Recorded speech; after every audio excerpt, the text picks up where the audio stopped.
let's get to the more interesting stuff. Amara, last week we were able to praise you because you just seemed to really have a very good feel for how the voting for the MVP would play out. Yeah, that was painful. At the same time, you also said that Del Val Charter was no better than the 11th ranked team in the city because Imhotep was 1 through 10. He must have heard him. And, He must have heard him. and lo and behold, we look up and Del Val and Constitution have emerged as the finalists. They'll play for the Public League Championship Saturday night at 8 o'clock. What are both of you, what are your impressions of the Public League playoffs and the way that Mr. Harrigan and Mr. Moore have gotten their teams together at the right times and the way the key players are emerging and carrying their teams forward? With Del Val, I always said they have a very good backcourt. They have 3 guards who really get ball.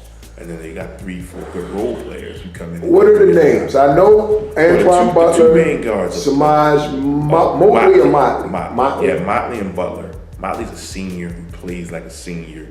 He's physically strong. He's a pit bull. He's a scoring one. What I call lead guard. He's 5'10", but he cut like a bag of dough. You know, he one of them dudes. He's 5'10", he 180. He got muscles. He can He's really giving out shoot the numbers. basketball. He's a gangster. Yes, he's definitely a gangster. Definitely a gangster. And he's one of these guys that has really stepped his game. I've seen it year after year after year. You always got that one guy who come playoff time, start just putting up major numbers and giving out gas. And he's that guy this year. And what he's done. Motley, for our listeners, which sometimes includes scouts and college coaches, has over 1,000 on his 2-part SAT. Yeah, because you know why that is? He started at engineering and science. Okay. And he's a very bright young man. Yes, he started at engineering and science, which is one of our gems of the city. It's one of our top 3 public high schools in the city that you go to as for public schools. So he started at engineering and science. What happened there was Coach Brown, who's a veteran coach, who's had a lot of good players, told his parents he wanted him to wait a year to play. He wanted to play as a freshman, and it didn't work out that way. So his parents started looking for other options for him. I wouldn't have done that with my kid. Just going from engineering science to Del Val. So real quickly, I think one of the things we can do is try to increase the profile and help these kids out. Where do you think he would be most successful as a collegiate player?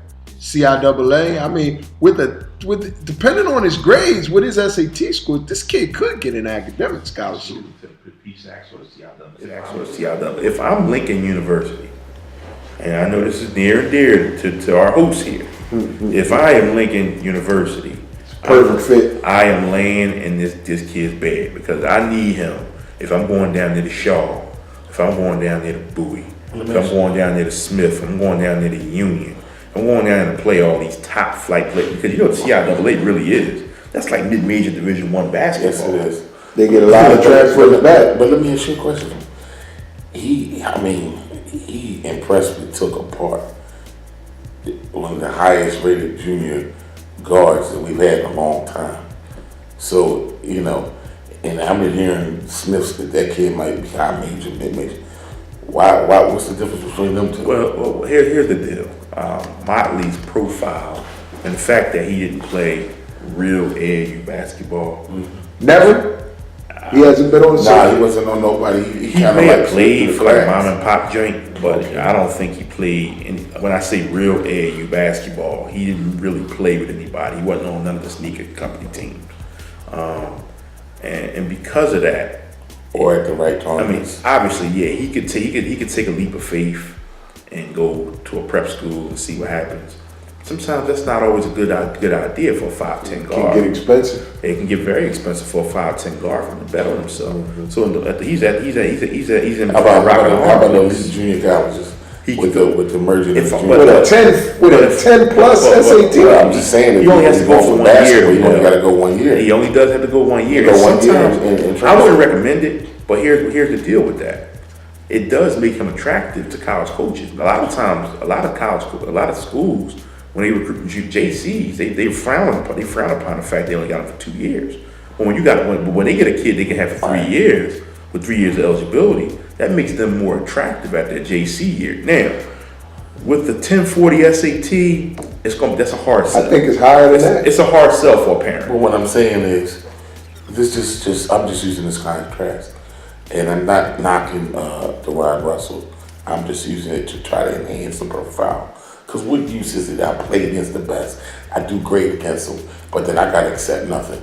My point is, as dominant as he was against the super elite top 100 talent, don't you think the grass is a little greener somewhere for him? That's all I'm saying. It's just, but I think at the end of the day, college coaches would just say, I've seen Russell do it on the circuit. I've seen him do it at MOTEP for a few years. The trail is just long, the resume is long. That's why you get down the road and you have these guys pop up somewhere and murder you down the line. But for a kid like him, like I said, he's in between a rock and a hard place. He's either got to pay a hefty bill to go to a prep school, or he's got to go to school. It's pretty much cut and dry. It's not like he's 6'8", where he can get where he's. Well, Mr. Motley, what we're gonna do for sure here, I'm gonna reach out to Morehouse and Xavier and Claflin. These are the better academic, historically black universities. They play either in the CIAA or the SIAC.